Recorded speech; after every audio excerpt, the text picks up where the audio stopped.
Hello and welcome to another episode of Rethinking Mental Wellbeing. This is our community podcast where we can talk about everything related to depression and anxiety. So my name is Andre and I want to thank you for being with me over the next half an hour as we share the space of lived experience where we can talk about how to live the best version of our authentic life. So, if you're ready, then I'm ready. Welcome to the podcast.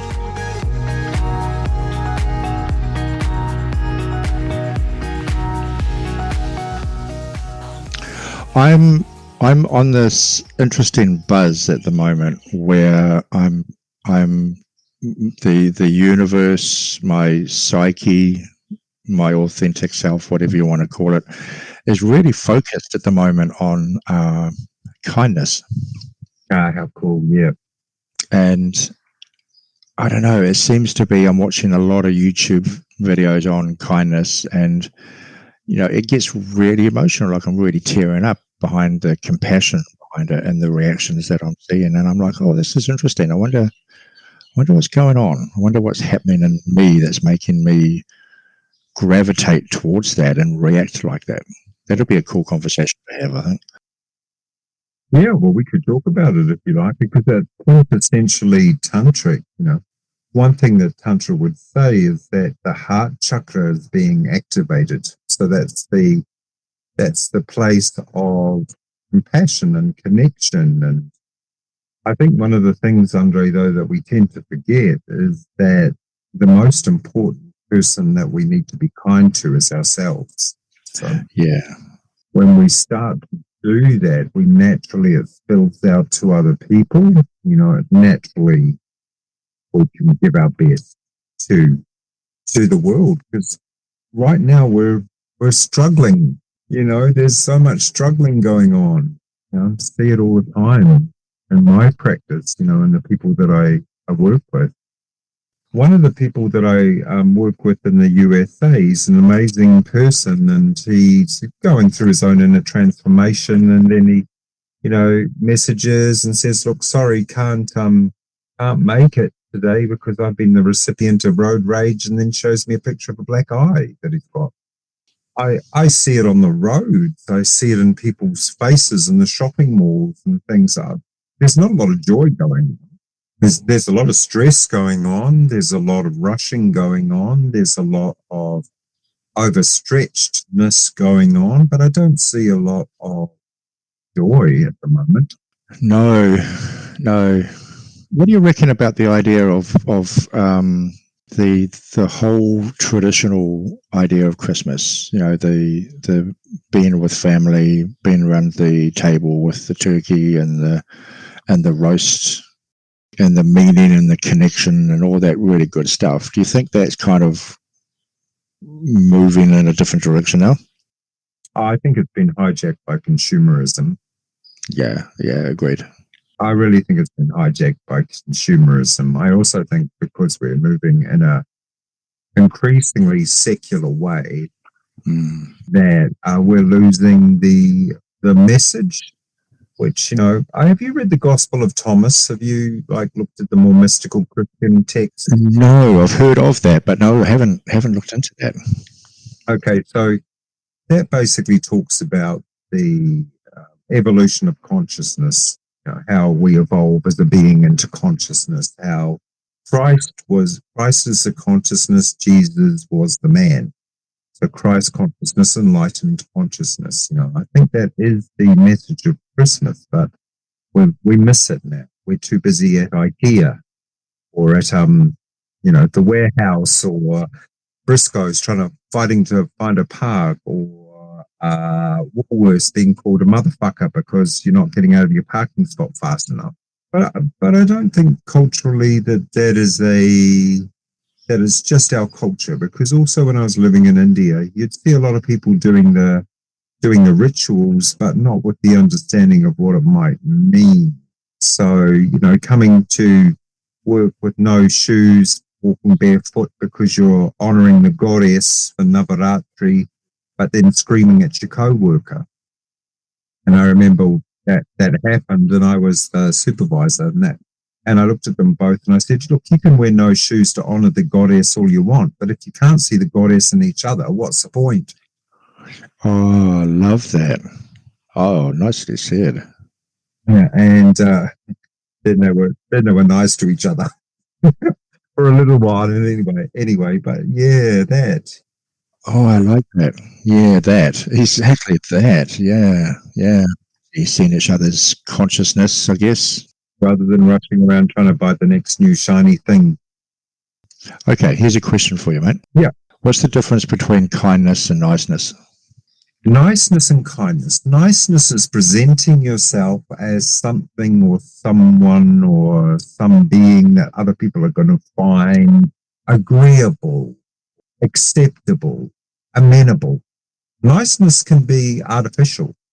Being kind is different because being kind, there's a compassion, there's a shared sense of what's going on. It's like, for example, at the beginning of this, when we're trying to sign into this Adobe podcast, we did that with kindness to each other. Like, oh, this is what's happening. This is what's going on. You know, there was a whole flow. We were in it together. It wasn't like trying to present or perform. It was actually just being authentically kind in the moment. That would be my answer around that. Yeah. So kindness, from what you're saying, kindness has, niceness has either a hidden agenda or an ulterior motive behind it. Oh, I love that. Yeah, and maybe even like a cultural overlay.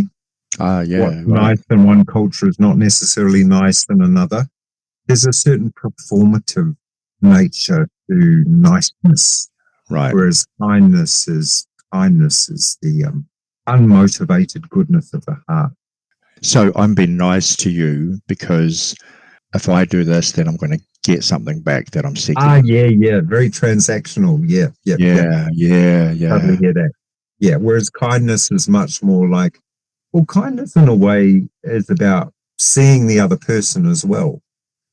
Being the other person. But most of all, as I said before, it's about being kind to yourself first. Because we're taught to be nice to everybody, you know, normally, oh, don't forget your manners and be nice and do this and do that. And, you know, from a cultural point of view, we're taught that. But we're not taught to like ourselves. Yeah. We're not taught to be kind to ourselves. It's quite the opposite. It's like if you meet someone, it's almost like take care of their needs first rather than looking at yourself and being kind to yourself first. And that's kind of seen as selfish if we do that. But I would actually say it's the opposite. If we take care of our own needs first with kindness, taking care of ourselves, I'm not talking about selfishness. I'm talking about taking care of ourselves first, whether that be having enough time for ourselves, meditating, walking in nature, eating nourishing food, exercising, meditating, reading some beautiful, uplifting spiritual material, whatever it is. We take the time to do that, then we've got a full cup. Then we go to someone else and someone else like, oh, I need this, or can you do this? Or because life, you know, it's not like we're an island. People are going to come and do that. Okay, we need that. I need this. I need that too. And then because we've got a full cup, we approach it from that place. Oh, okay, sure. And that kindness naturally flows out. But if we're overstretched, overwhelmed, anxious, depressed, whatever it is, then we don't have the capacity to even meet that person. Give out of the excess of what you've given yourself first. That's it. Yeah, because you're going into the wellspring inside yourself all the time of that kindness, of that peace, of that compassion. I get asked all the time what meditation is, right? Because people say, okay, meditation is very mystical ground. You must have gone to the Himalayas, way so mystical, so otherworldly, and all. I basically just say, no, it's not otherworldly at all. It's right where you are, and it's your true nature, and our true nature is peaceful, and it's kind, and it's compassionate, and it's It knows how to listen, and it knows how to see others, and it extends just as much love to you as it does to everybody else. And it's learning how to connect into that. That to me is true authenticity.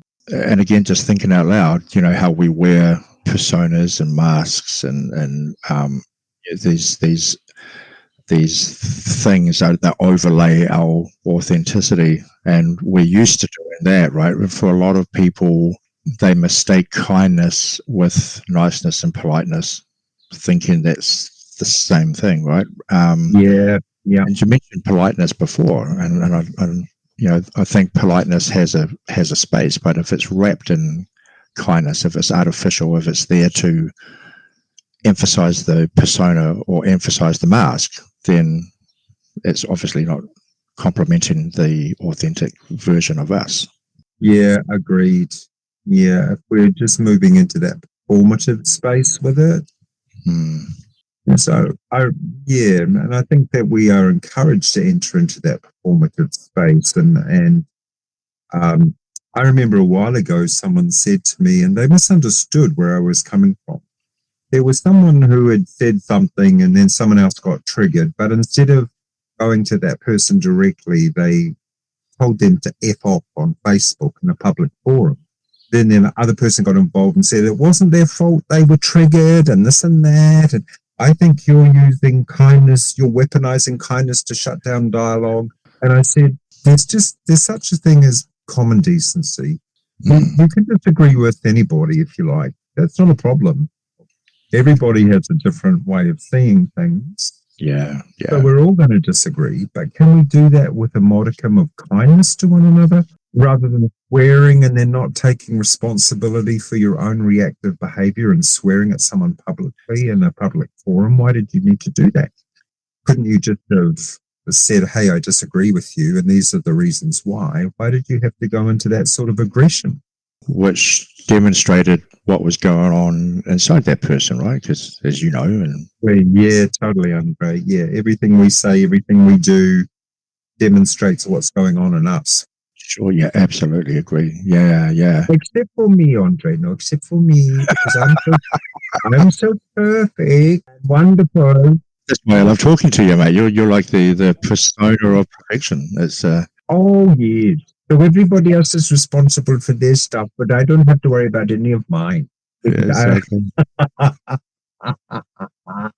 And I think you hit on something before, which was interesting, is that we are brought up with this idea of selfishness, the word and the concept of selfishness being something that is not favorable in society. And I think, again, this is just my view, but I think people get confused between selfishness and narcissistic tendencies. And I think, again, my definition of selfishness is putting yourself first before other people. Yes, I would agree with that.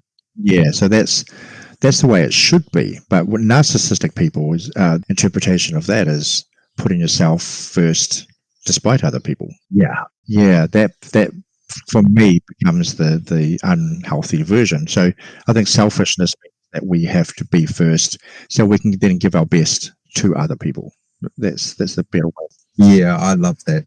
What I might tend to do for myself, because I still find there's that cultural overlay of uncomfortability around the term selfishness that I find just pops up. If someone just says, don't be selfish or whatever, there's a certain element that kind of happens inside because of that term. So I tend to use much more like the words of self-care or self-responsibility. I remember once I was walking on the beach. I'd gone for 7 weeks in the bush. I'd gone bush. It was fantastic. I'd just finished my master's degree. I was stressed to the max. I needed some time out. Went to a little hut in the Royal National Park in Australia on a beach called Burning Palms, surrounded by bush. It was amazing. And I had very little. I only had like a little hut with no electricity and no running water. And I had the mantra and meditation. That was why I'd gone there to go deep in those practices. Yeah. And I remember walking along the beach one day with my buckets from the stream, walking along. And the first thing I thought was, oh, wow, I am absolutely happy in this moment. There is nothing that I need. I am happy right in this moment. And then the second thought that came was, oh, goodness me, I'm 100% responsible for everything that goes on in my life. That's my responsibility. That's all, and I can't put it on anybody else. And the reason I say that is if I approach life from that place, so how am I reacting? Am I reacting or am I responding? Am I coming from kindness or am I being a bit of an idiot at this moment, not seeing other person's perspective? Am I just all about me or am I about the situation? It helps to notice others, that's for sure. And at the same time, I need to notice myself, how I am conducting myself. It's one of the horrible things about being an adult is that we as an adult are responsible for our path and everything. You know, we're not responsible for what happened to us as children or when we were younger, but we are responsible for now and how we deal with that, right? That's become a very hard truth for a lot of people to hear. One of the things that I hear often is, I had all of this stuff happen to me. I've been through trauma, I've been through abuse, I've been through all kinds of stuff. And so because of that, I'm broken and I've got some issues, but why am I the one that has to do all the work to try and repair myself? Which is a really valid, question. It's not my fault that I'm broken, so I have to do all the work. And I think it's one of these things where one of the questions I think we all have, every human being has, is the who am I question. Who am I authentically? Who am I outside of the personas and the masks that we wear, right? And I think trauma, horrible as it is, gives us a gateway to have to answer that question authentically, who am I? Because if we don't, we're just going to be a mess, right? And so I'm kind of thankful that I have depression, anxiety, PTSD, because that forces me to have to know who I am. Without it, I'm just broken all the way through life.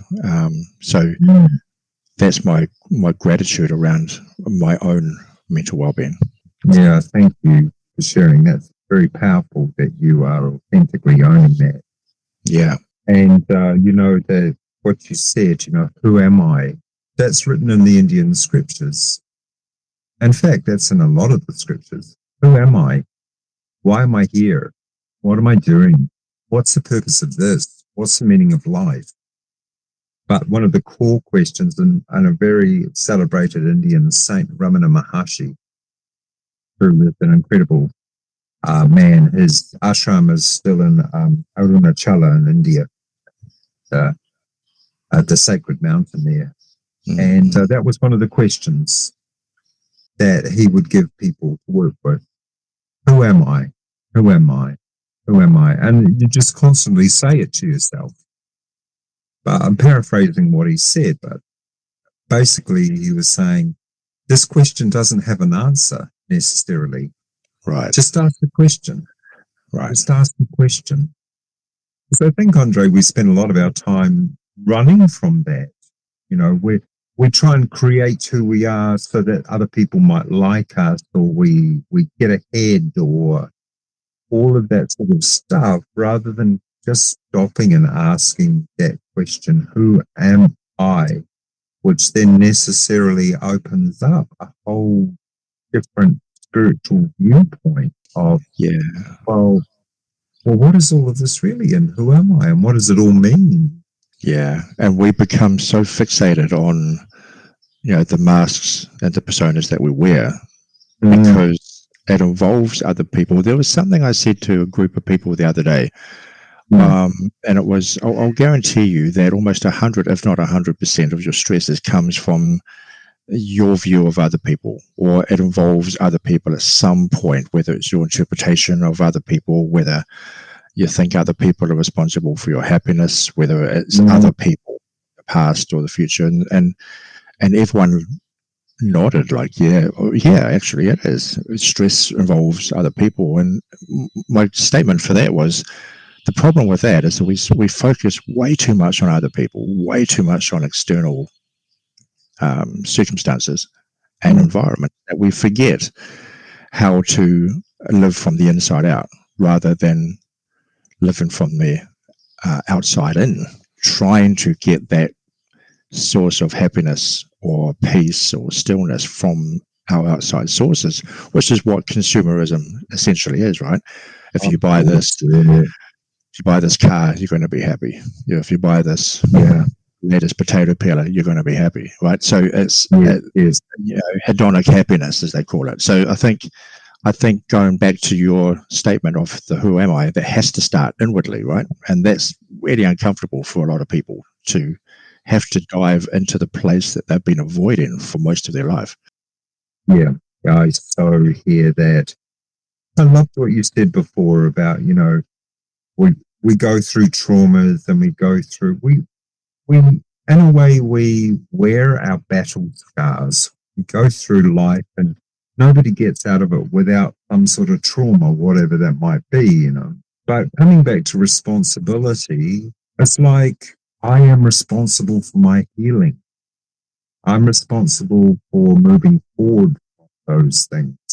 I can't change how those things happened in the past, but I can certainly choose how I deal with these things. Am I going to start to look at them with love and compassion for myself and move on?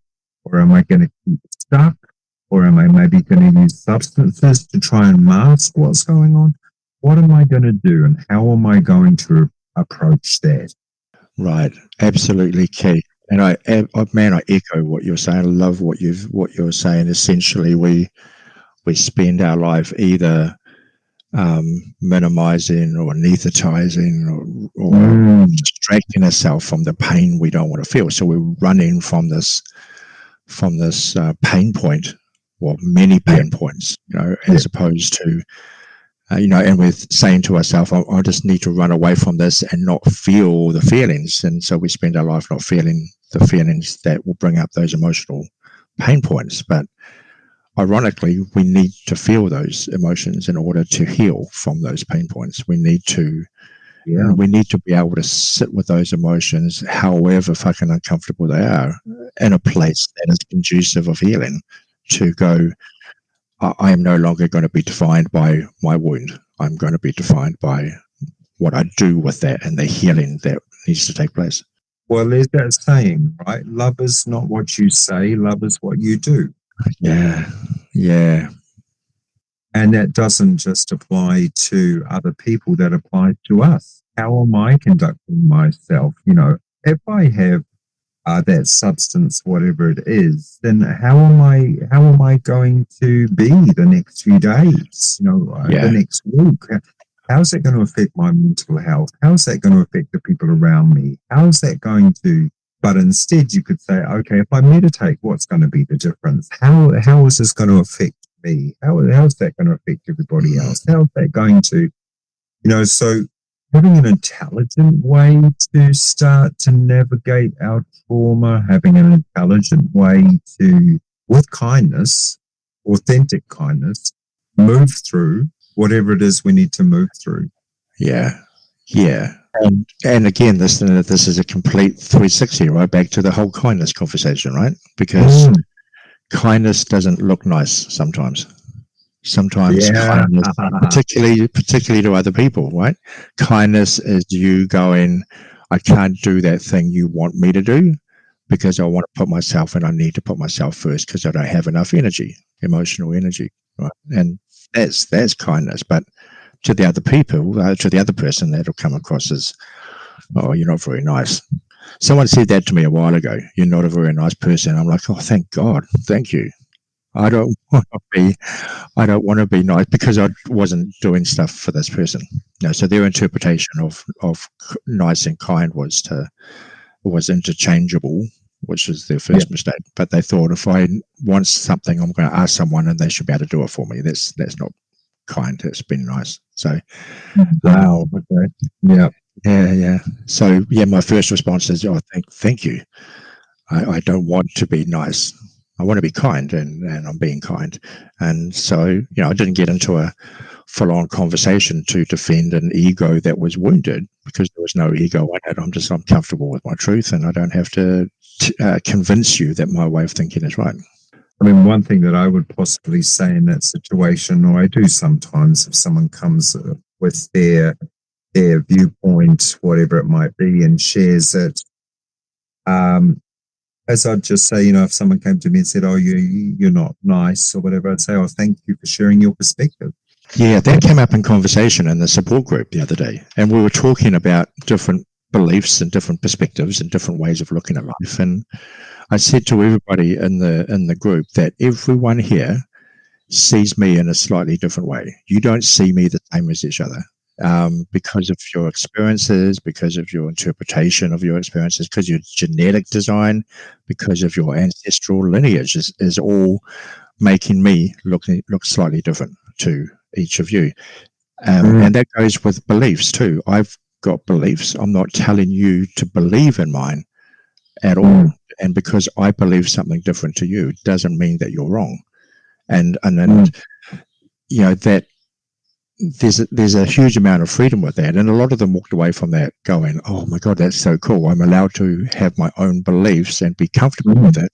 And I expect people to disagree with it, because there's 8.4, 9.4 something billion people in the world. There's going to be that many different versions of beliefs and opinions. But only mine is right." Oh goodness, that's where all the problems start. Yeah.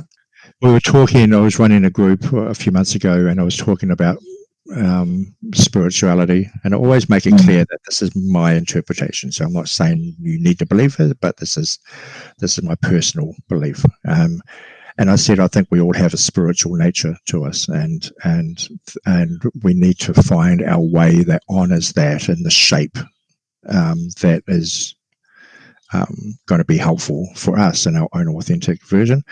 And then someone said from the audience, "No, I don't believe you." And I'm like, first thing I said was, "Thank God, that's fantastic." I'd hate the idea if you if you were like, "Oh, I hear what Andre's saying, I don't believe it, but I feel like I've got to now." Just don't. If you don't believe it, then don't. Just continue on your way. Take the bits that are useful that people are saying, that I'm saying, and disregard everything else. And don't think that because I'm saying it and I'm up here speaking means that I'm right. I'm right for me. You need to be right for you. I think in my own life, it has been so valuable living in different cultures, living here, living in Australia, living in America, living in India, and seeing how, despite the cultural overlay, there's only one thing that we all really want, and that's to be happy. Yeah. And we all search for that happiness in different ways. And, living in wildly different cultures, I went from America to India, so quintessentially Western to quintessentially Eastern. It's very interesting to see how the mind and the culture was completely different. But one thing that I know is that we're back to kindness again. If you extend kindness, it touches the heart. It doesn't matter what culture you are in. You don't even have to speak the same language. People light up. I was speaking with someone the other day about namaste. How everybody started, "Namaste, everyone, namaste." It's become a catchword. Yeah, namaste. And it's beautiful. And I said to the person I was speaking to, namas. I pay homage to you. So namaste, I am recognizing you. I am paying homage to you. What about you am I paying homage to? The fact that you are divine, that you have divinity inside you. Namaste. And when I recognize that, I recognize it in myself too. Yeah, and I love that you've clarified that, because I heard something very similar years ago, and I forget who it might have been Thich Nhat Hanh or someone that mentioned namaste, and his interpretation was exactly what you've said.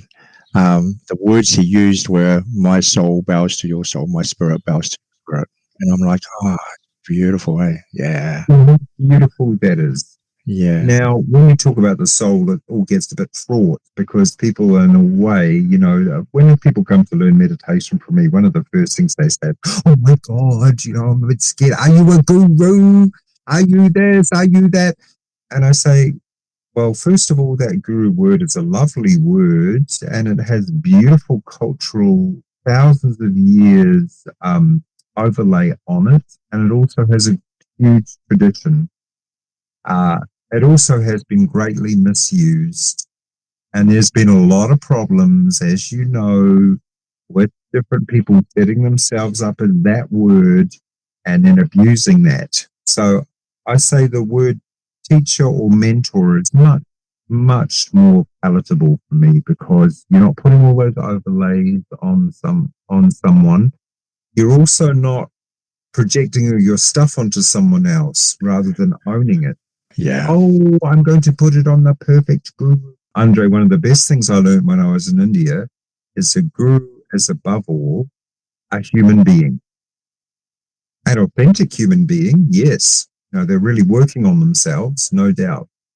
But they're not some stainless mystical fairy wafting around with absolutely no humanity at all. Oh no.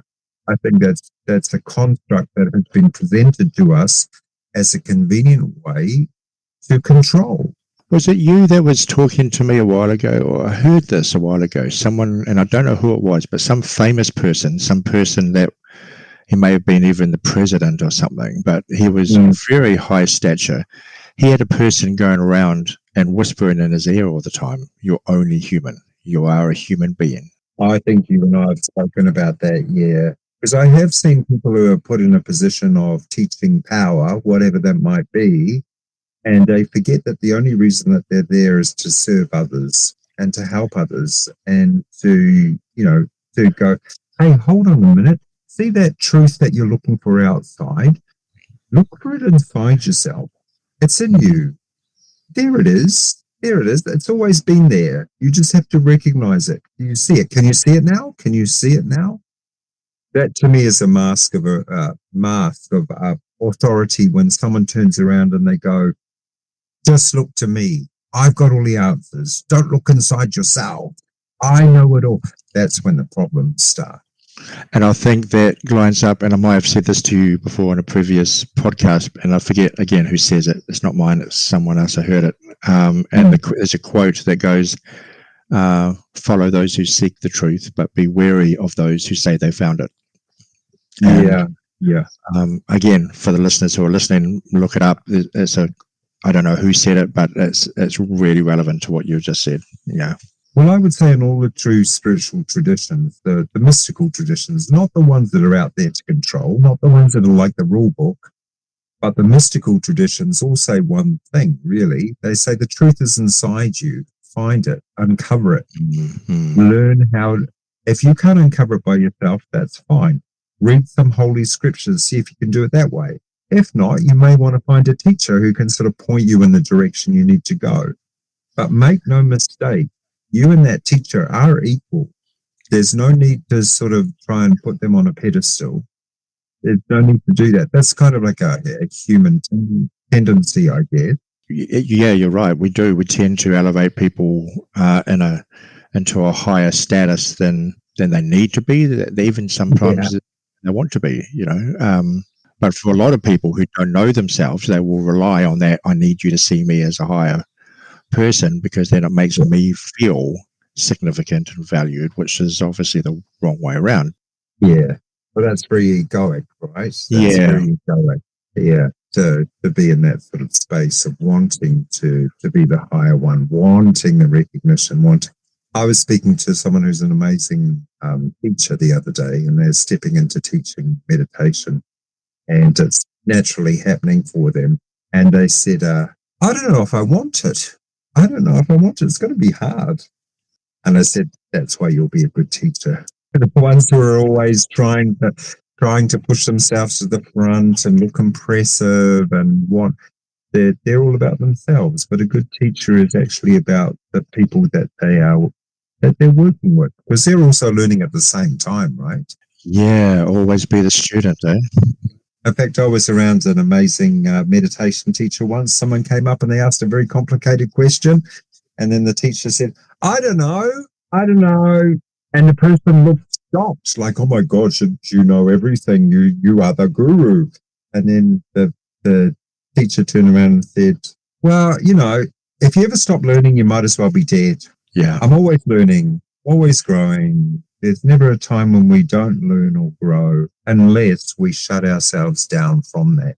But the exact phrase that they used was, if you ever stop learning, you might as well be dead.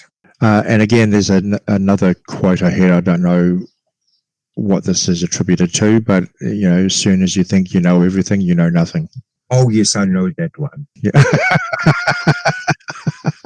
So deeply and without reserve. I know it all, but it's such a hard thing to bear. You know what I think straight away when I hear that sort of thing? Beginner. If you've got someone who's like they're starting the path of meditation, or, they're saying things like, and I know this and I know that and I know, and I'm thinking, okay, you've started along the path. Next time I meet you, maybe a while down the track, you'll be saying things like, I don't know anything. I have no idea what's going on. And they're like, there's a breakthrough. There's so much freedom with that. There's no need to perform.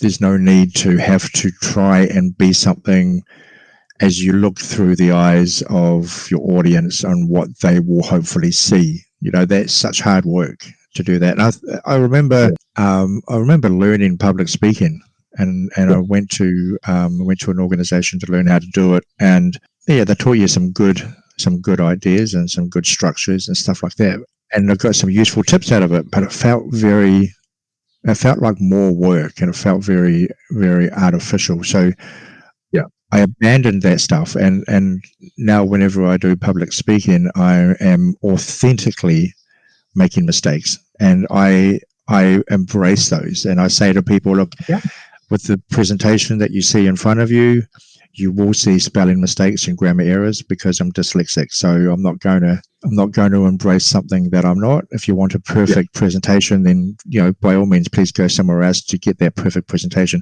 But if you want something that has useful information with the mistakes behind it, then use me. And it's the same when I'm speaking.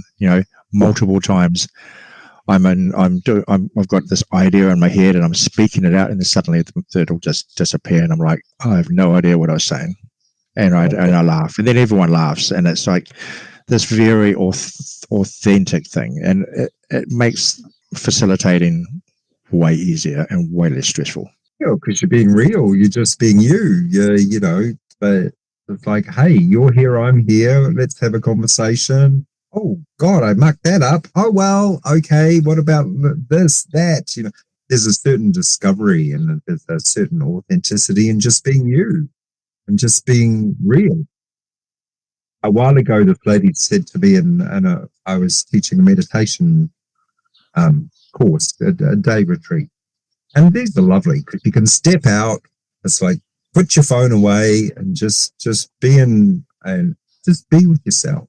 Just be in nature and be with yourself. I love them. Anyway, she said to me at one point, I see what you're doing. You said you're deconstructing meditation. I thought to myself, what a fantastic comment. And then later on, she got back to me. She messaged me and she said, I hope I didn't offend you by saying that. And I messaged back and I said, that was one of the biggest compliments I've received as a meditation teacher. Thank you. Thank you. Because there's all this like stuff around meditation and cultural overlay and misunderstandings. And, the mind must be completely thought-free for 1 hour. And if it's not, you're a failure. And you've got to sit in full lotus, and you've got to go to India, and you've got to go to Nepal, and you've got to do this, and you've got to do that. And there's not a problem with any of it. But the main thing to remember is meditation is who you are, right where you are. Yeah. And it doesn't belong to any tradition because it is us. And then the traditions take it and they try and make sense of it through their cultural viewpoint, which is beautiful. But the essential experience is, and this brings it back to what we were saying before, it's you. It's me. It's our true nature. It's that place we come to when we ask the question over and over again, who am I? Who am I? And it becomes, you may relate to this as well. I don't know, but I find that when I'm doing my normal stuff, workshops, whatever it may be, as soon as I start getting overly stressed, I mean, stress is normal and stress is useful, right? But when I get over stressed and over anxious about something, first thing I want to know is what am I doing wrong? What has shifted in my belief? What has shifted in my understanding of why what I'm doing? Something's shifted. What is that? It's the and it's a belief that I have too, is don't look at what someone says, watch what they do. Oh, for sure. Yeah. And sometimes to do look at what they say and then watch to see if their actions match up. Yes. Yeah. Yeah. If they match up, then okay, right, they're walking their talk. Now we've got some harmony between authenticity and action. Yeah. That's right. Yeah.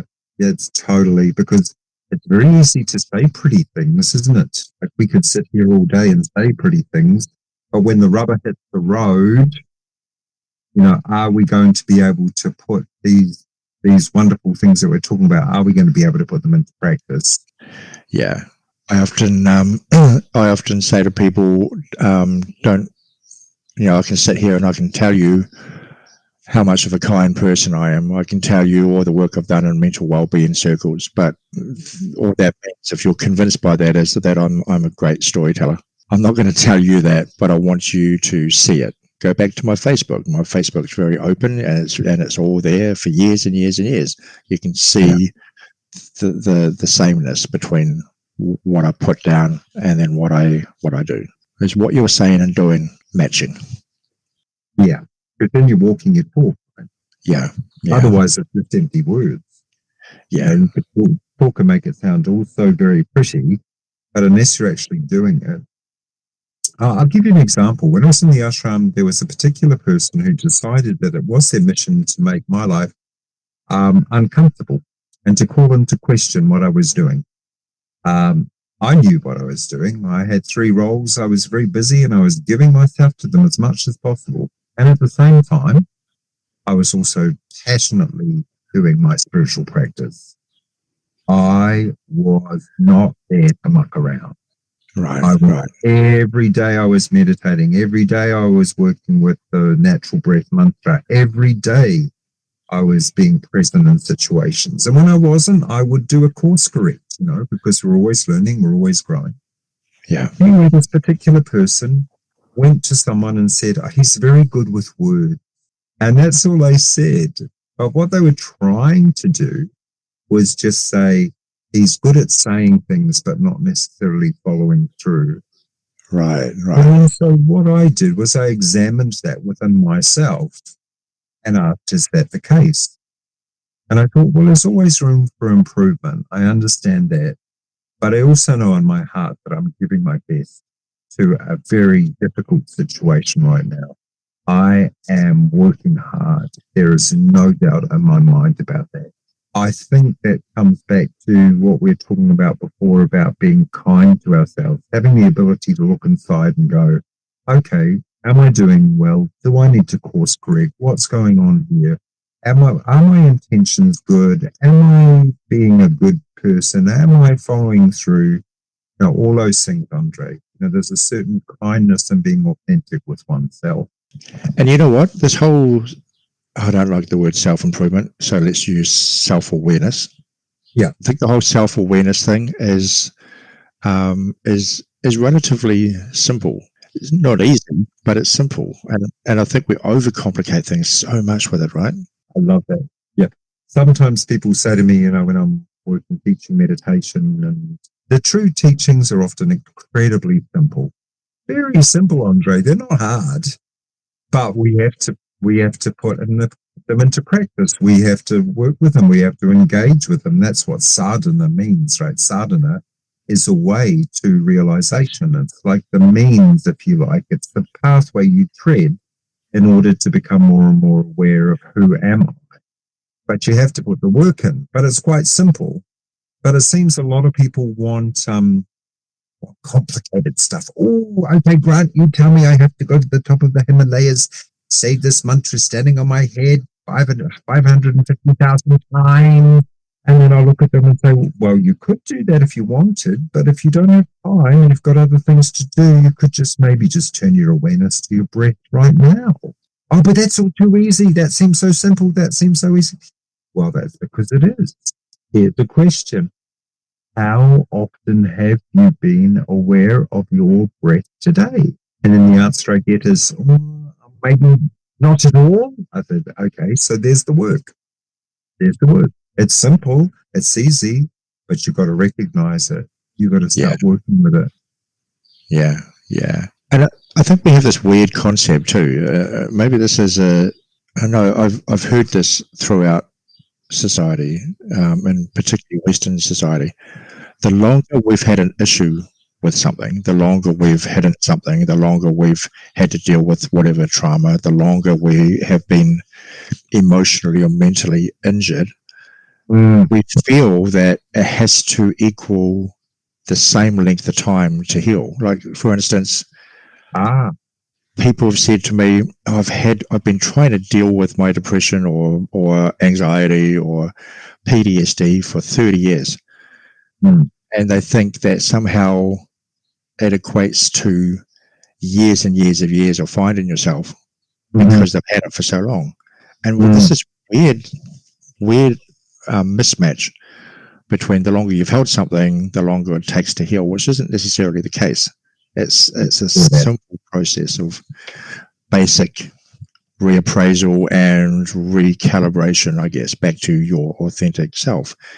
It takes time, it takes effort, but nowhere near as much time as what people think. Yeah, I would actually say, well, it is the path less traveled, like M. Scott Peck, The Road Less Traveled, right? A fantastic book for someone if they're looking to really start to understand who they are, who am I, if they're wanting to look at those sort of deeper questions, that's a great book, good place to start. Yeah.